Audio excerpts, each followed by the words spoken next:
Hello friends, welcome to SK hub of education. और मैं संतोष कुमार लेकर आया हूँ आपके सामने क्लास 12th का जो हम कर रहे थे एमसीक्यू सीरीज़ का, उसका सेकंड चैप्टर है।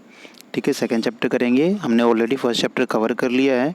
अगर आपने फर्स्ट चैप्टर नहीं देखा है तो इसके डिस्क्रिप्शन में उसका लिंक है फर्स्ट चैप्टर का, उसके देख सकते हैं। ठीक है, ये इंपॉर्टेंट एमसीक्यूज हैं जो आपको एग्ज़ाम में हेल्प करेंगे 1 मार्क्स के लिए। ठीक है, चलिए स्टार्ट करते हैं पहले क्वेश्चन से। तो देखिए फर्स्ट क्वेश्चन है, क्या बोला गया फर्स्ट क्वेश्चन कि सोवियत अर्धसंघ की प्रकृति के बारे में निम्नलिखित में से कौन सा कथन गलत है। यानी कि आपको ये बताना है कि जो सोवियत संघ था, ठीक है, उसमें से कौन से जो पॉइंट्स हैं वो गलत बताए गए हैं। ठीक है, तो अब देखो फर्स्ट पॉइंट बोला गया सोवियत अर्थव्यवस्था में समाजवाद प्रभावी विचारधारा थी। तो बिल्कुल ठीक है। उत्पादन के साधन पर राज्य का स्वामित्व नियंत्रण होना, ठीक है, ये भी उस पर स्वामित्व होता था।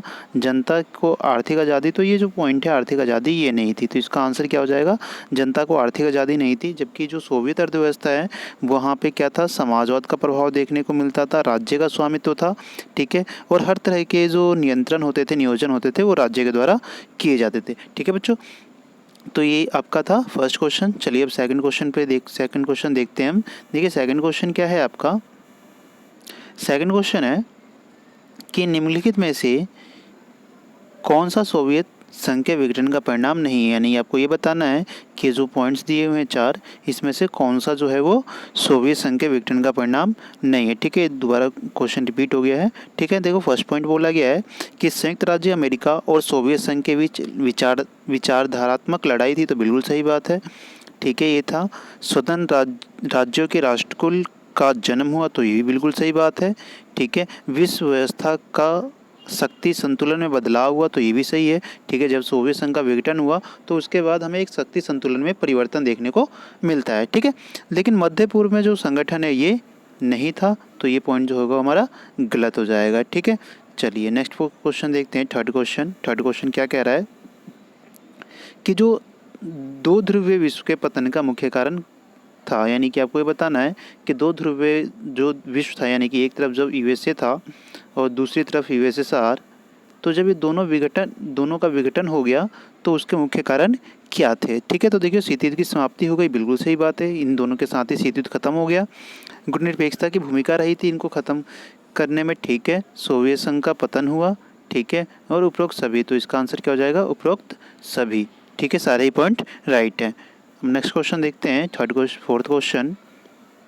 मिखाइल गोर्बाचेव, ठीक है, ने सोवियत संघ में कौन सी नीति को लागू किया। यानी आपको बताना है कि मिखाइल गोर्बाचेव जो थे उन्होंने कौन सी नीति को लागू किया। तो देखो मिखाइल गोर्बाचेव एक ऐसे राष्ट्रपति थे जिन्होंने यूएसएसआर में कई सुधार के परिवर्तन तो किए। क्या किया इन्होंने, सुधार। ठीक है, सुधार की कोशिश तो की, लेकिन इनके द्वारा जो सुधार था वो क्या हो गया, फेल हो गया। ठीक है, और इस फेल की वजह से क्या है, सोवियत संघ का विघटन हमें देखने को मिला। तो उन्होंने कौन कौन सी नीति अपनाई थी सुधार के लिए, तो एक प्रेस्ताइका की थी, दूसरी ग्लासनोस्ट की थी। ठीक है, पूंजीवाद की नीति इन्होंने नहीं अपनाई थी। तो ए और बी दोनों। ठीक है, चलो नेक्स्ट क्वेश्चन देखते हैं। फिफ्थ क्वेश्चन है कि जो बर्लिन है, ठीक है, बर्लिन की दीवार कब बनाई गई। देखो बर्लिन की जो दीवार है वो कब बनाई गई थी, 1961 में, 62 में, 1989 में और 1971 में। तो बर्लिन की दीवार बनी थी 1961 में। बर्लिन की दीवार कहाँ कहाँ बनाई गई थी आपकी, तो जर्मनी के अंदर। कहाँ पे, जर्मनी में। ठीक है, जर्मनी को दो भागों में बांटने के लिए पूर्वी और पश्चिमी, जर्मनी को दो भागों में बांटने के लिए बर्लिन की दीवार बनाई गई थी, जिसको कुछ समय बाद गिरा दिया गया था। ठीक है, तो नेक्स्ट क्वेश्चन आपका यही है कि जो बर्लिन की दीवार है वो कब गिराई गई थी। तो देखो बर्लिन की दीवार जो है वो आपके 1961 में बनती है और 1989 में गिरा दी जाती है। कब गिरा दी जाती है, 1989 में। ठीक है, चलो नेक्स्ट क्वेश्चन देखते हैं, सेवन्थ क्वेश्चन। सेवन्थ क्वेश्चन है हमारा कि सोवियत संघ का विघटन किस वर्ष हुआ। यानी कि सोवियत संघ जो है वो किस समय विघटन हुआ। तो देखो शीत युद्ध के समाप्ति के साथ ही सोवियत संघ का विघटन होता है। तो शीत युद्ध शुरू हुआ था 1945 से 1991 तक चला था। ठीक है, तो शीत युद्ध का खात्मा कब हुआ? 1991 में। ठीक है, और शीत युद्ध की समाप्ति के साथ ही सोवियत संघ का विघटन भी होता है। ठीक है, नेक्स्ट क्वेश्चन है कि शीत युद्ध का जो महत्वपूर्ण प्रतीक था वो किसे माना जाता है? तो देखो, शीत युद्ध का जो महत्वपूर्ण प्रतीक है वो बर्लिन की दीवार, वियतनाम संकट, या कोरिया संकट, या क्यूबा मिसाइल संकट। तो देखो, शीत युद्ध का जो सबसे इम्पोर्टेंट पार्ट है या महत्वपूर्ण प्रतीक कह सकते हैं हम, किसे माना जाता है? तो क्यूबा संकट को माना जाता है। एक उच्चतम बिंदु के रूप में हम इसको देखते हैं। कैसे? उच्चतम बिंदु के रूप में। ठीक है, तो शीत युद्ध का एक चरम बिंदु या उच्चतम बिंदु हम इसे मानते हैं। ठीक है, चलिए नेक्स्ट क्वेश्चन देखते हैं। 9th क्वेश्चन, साम्यवादी रूस में किस वर्ष साम्यवादी क्रांति हुई? देखो, रूस के अंदर ये बताना है आपको साम्यवादी क्रांति कब होती है। ठीक है, तो देखो, रूस में साम्यवादी क्रांति जो होती है वो 1917 में होती है। ठीक है, 1917 में रूस के अंदर साम्यवादी क्रांति होती है। किसकी लीडरशिप में होती है? तो लेनिन के। किसके? लेनिन के नेतृत्व में यहाँ पे 1917 में साम्यवादी क्रांति देखने को मिलती है। ठीक है, जिसके बाद सोवियत संघ का गठन किया जाता है। ठीक है, और सोवियत संघ में लेनिन को पहला वहाँ का राष्ट्रपति बनाया जाता है। ठीक है, तो ये कुछ इन्फॉर्मेशन थी आपके लिए। चलिए नेक्स्ट क्वेश्चन देखते हैं।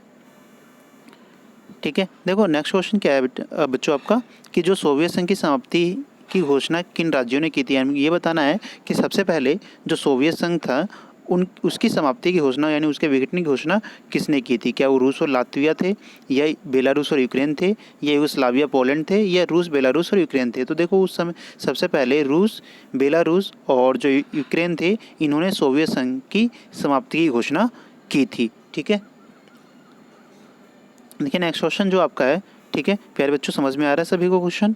अगर कुछ डाउट्स होता है आप तो मुझे कमेंट करके पूछ सकते हैं। ठीक है, चलिए, अगर वीडियो पसंद आती है तो लाइक शेयर करना मत भूलिएगा और सब्सक्राइब ज़रूर करें, ताकि जो आने वाली वीडियोज़ होगी उसकी अपडेट आपको मिल जाए। ठीक है, चलिए देखो, नेक्स्ट क्वेश्चन है आपका, सोवियत संघ के विघटन के समय सोवियत संघ का राष्ट्रपति कौन था? यानी कि जब सोवियत संघ का विघटन हुआ 1991 में, ठीक है, उस समय सोवियत संघ का प्रेसिडेंट कौन था? तो उस समय सोवियत संघ के प्रेसिडेंट थे बोरिस एल्त्सिन। कौन थे? बोरिस एल्त्सिन उस समय प्रेसिडेंट थे सोवियत संघ के, जिनके समय सोवियत संघ का विघटन होता है। ठीक है, नेक्स्ट क्वेश्चन है 12 क्वेश्चन,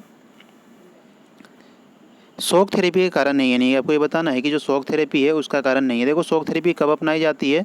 तो सोवियत संघ के विघटन के बाद रूस द्वारा, ठीक है, किसके द्वारा? रूस द्वारा शॉक थेरेपी को अपनाया जाता है। कब? तो 1991 के बाद। ठीक है, 1991 के बाद जो है, ठीक है, 1991 के बाद शॉक थेरेपी को अपनाया जाता है। तो शॉक थेरेपी की विशेषता क्या नहीं है? तो इसमें मुक्त बाजार था, बिल्कुल सही बात है। पूंजीवादी अर्थव्यवस्था को अपनाया जाता है, बिल्कुल सही बात है।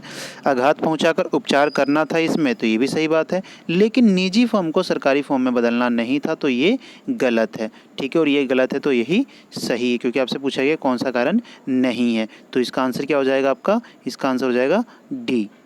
ठीक है, क्या आंसर हो जाएगा इसका? आंसर हो जाएगा आपका डी। ठीक है, क्योंकि निजी फॉर्म को सरकारी फॉर्म में नहीं, बल्कि सरकारी फॉर्म को निजी फॉर्म में बदला गया था। ठीक है, 13 क्वेश्चन है आपका, इतिहास की सबसे बड़ी गरासेल किसे कहा जाता है? आपको ये बताना है कि जो इतिहास की सबसे बड़ी गरासेल है वो किसे माना जाता है? क्या वो पूंजीवाद से साम्यवाद की तरफ संक्रमण को माना जाता है, ये सामूहिक से निजी फॉर्म में बदलना, साम्यवादी व्यवस्था को या सामूहिक फॉर्म को? तो देखो, इतिहास की सबसे बड़ी गरासेल इसलिए कहा जाता है क्योंकि जो रूस के अंदर, सोवियत रूस के अंदर, ठीक है, किसके अंदर? रूस के अंदर जितनी भी गवर्नमेंट या जो सरकारी कंपनियां थी उन सभी को निजी कंपनियों में बदल दिया गया था, और इसी को ही हम इतिहास की सबसे बड़ी ग्रास सेल कहते हैं, क्योंकि सरकारी कंपनियों को प्राइवेट हाथों में, ठीक है, जो गवर्नमेंट ऑफिस थे उनको प्राइवेट हाथों में सस्ते दामों पर बेच दिया गया था, और इसी को ही हम इतिहास की सबसे बड़ी ग्रास सेल के नाम से जानते हैं। तो क्या आंसर हो जाएगा? सामूहिक फॉर्म से निजी फॉर्म में बदलना। ठीक है, और नेक्स्ट क्वेश्चन है आपका, सेकंड लास्ट क्वेश्चन है आज का, कि सोवियत जो गणराज्य है, कौन सा ऐसा गणराज्य था सोवियत जहाँ पे 10 वर्षों तक युद्ध चला? तो तजाकिस्तान है, जहाँ पे जो ये वॉर था वो 1991 में शुरू होता है और 2001 तक चलता है। ठीक है, तो सोवियत संघ का जो गणराज्य था तजाकिस्तान, यहाँ पे हमें 10 सालों तक गृह युद्ध की स्थिति देखने को मिलती है। और आज का लास्ट क्वेश्चन, कि जर्मनी का एकीकरण कब किया गया। ठीक है, तो देखो जर्मनी का एकीकरण किया गया था 1989 में, जब बर्लिन की, ठीक है, किसकी, बर्लिन की जो दीवार थी, ठीक है, बर्लिन की जो दीवार थी, दीवार, ठीक है, बर्लिन की जो दीवार थी उसको गिराकर जर्मनी का एकीकरण किया गया था। तो 1989 में तो गिराई गई थी, लेकिन जर्मनी का एकीकरण 1990 में किया गया, 1990 में जर्मनी का एकीकरण कर दिया गया था। ठीक है, आई होप आपको वीडियो पसंद आई होगी। ठीक है, आपके लिए काफ़ी हेल्पफुल होगी। अगर आपको वीडियो पसंद आई हो तो लाइक एंड शेयर करना मत भूलिए। साथ में आपको क्या करना है, ठीक है, सब्सक्राइब भी करना है, ताकि आपको आने वाली वीडियो की न्यू नोटिफिकेशन मिल जाए। ठीक है, तो हमने आज आप 15 क्वेश्चन किए हैं। ठीक है, और ये 15 क्वेश्चन आई होप आपको पसंद आए होंगे और आपके एग्ज़ाम में काफ़ी हेल्पफुल होंगे। ठीक है, चलिए मिलते हैं नेक्स्ट वीडियो में नए टॉपिक के साथ, नए MCQs के साथ। ठीक है, तब तक के लिए धन्यवाद।